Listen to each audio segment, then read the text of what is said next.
जैसे ही पूर्णिमा के चंद्रमा ने उजाड़ जंगल पर एक भयानक चमक बिखेरी, सारा जंगल में और अंदर चली गई। वह हमेशा अलौकिक चीजों की ओर आकर्षित रही थी और आज रात वह इन जंगलों में रहने वाले मायावी भूत के सबूत हासिल करने की उम्मीद कर रही थी। हाथ में कैमरा और रास्ता बताने के लिए टॉर्च के साथ सारा एक संकरे रास्ते पर चली जो एक परित्यक्त केबिन की ओर जाता था।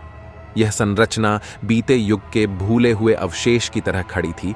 इसकी खिड़कियां टूटी हुई थीं और इसके लकड़ी के बोर्ड वर्षों की उपेक्षा के कारण विकृत हो गए थे। ऐसा कहा जाता था कि एक विक्षिप्त साधु का भूत जो कभी वहां रहता था अब भी उस क्षेत्र में घूमता है। जैसे ही सारा केबिन के पास पहुंची, तापमान कम होने लगा और हवा एक अस्थिर ऊर्जा से भरी हो गई। अशुभ संकेतों को नजरअंदाज करते हुए उसने चरमराते दरवाजे को धक्का दिया, जिससे अंदर का अंधेरा और पूर्वाभास सामने आ गया। उसकी टॉर्च टिमटिमा रही थी, जिससे दीवारों पर डरावनी छायाएं नाच रही थीं। हर कदम के साथ सारा को बेचैनी की बढ़ती भावना महसूस हुई।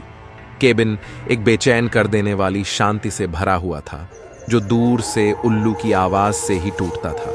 उसने अपना कैमरा उठाया और किसी अलौकिक चीज को कैद करने की उम्मीद में तस्वीरें खींची। लेकिन जैसे ही फ्लैश ने कमरे को रोशन किया, उसने पृष्ठभूमि में कुछ ठंडा देखा। एक तस्वीर के कोने में एक छायादार, टेढ़ी मेढ़ी और भूतिया आकृति दिखाई दी। सारा में घबराहट फैल गई, क्योंकि उसने खुद को यह समझाने की कोशिश की कि यह महज प्रकाश की एक चाल थी। तभी एक खून जमा देने वाली चीख केबिन में गूंज उठी और सारा अपना कैमरा गिराकर इधर उधर घूम गई। वहां दरवाजे पर तस्वीर में दिखाई देने वाली भूतिया आकृति खड़ी थी।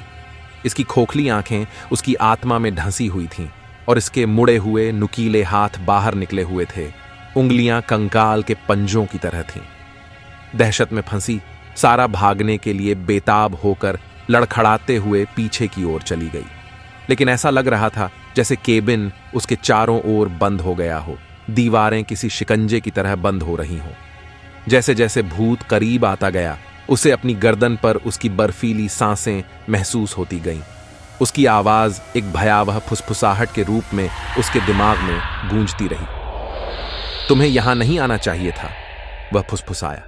अंतिम चीख के साथ सारा अंधेरे में डूब गई। उसकी किस्मत उसकी अतृप्त जिज्ञासा से सील हो गई।